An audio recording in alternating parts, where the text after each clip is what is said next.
I'm laughing. Oh, if he took your advice, what would you tell him to do? You know, play out of character, play this down, and maybe apologize. I mean, there is nothing wrong with apologizing. Real men do apologize and admit that mistakes have been made at times. Let's listen to Donald Trump. We're taking him live right now. He just landed. What's happening with trade in terms of a $2.2 billion imbalance and lots of other problems. And after saying that, I said, well, there's no way he's going to endorse me. Now, I will say, once I told them the facts and once I told the public the facts, he went from 22 or 24% down to 0 when he quit the race. So obviously, I would have loved to have gotten his support, but I didn't expect it, and I don't think it'll mean anything. Now, he's the guy that you gave money to. You helped get him reelected. Not only did I help him, he came up to my office a year ago or so, prior to obviously his run, which didn't work out so well for him. He came up to my office and he gave me a plaque, a beautiful plaque, which at some point I think I'll bring over to Wisconsin.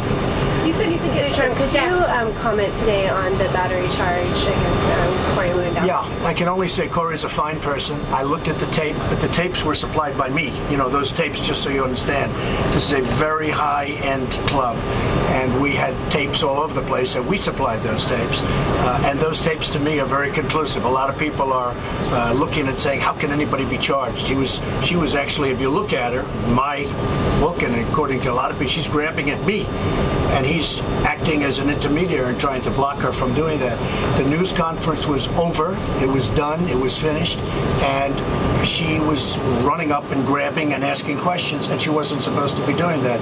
And I think he should, I told him, I said, you should never settle this case. You should go all the way. I think they've really hurt a very good person. And I know it'd be very easy for me to discard people. I don't discard people. I stay with people. That's why I stay with this country. That's why I stay with a lot of people that are treated unfairly. And that's one of the reasons I'm the front runner by a lot. If you look at that tape, he was very, very seriously maligned, and I think it's very unfair. It's only an allegation, but what does it say about the campaign? I think it says nothing about the campaign. I think if you look at it, he was trying to block her. That's the way I would view it. And all right. That's Donald Trump backing his campaign manager, Corey Lewandowski. I guess we expected nothing less, saying that he's been unfairly maligned. Donald Trump landing in Wisconsin, also addressing the fact that earlier today, Wisconsin Republican Governor Scott Walker announced that he was supporting Ted Cruz, something that has been kind of lost in all the coverage of the misdemeanor battery charge against Mr. Trump's campaign manager. We're going to take a very quick break. We'll be right back with more of The Lead. Stay with us.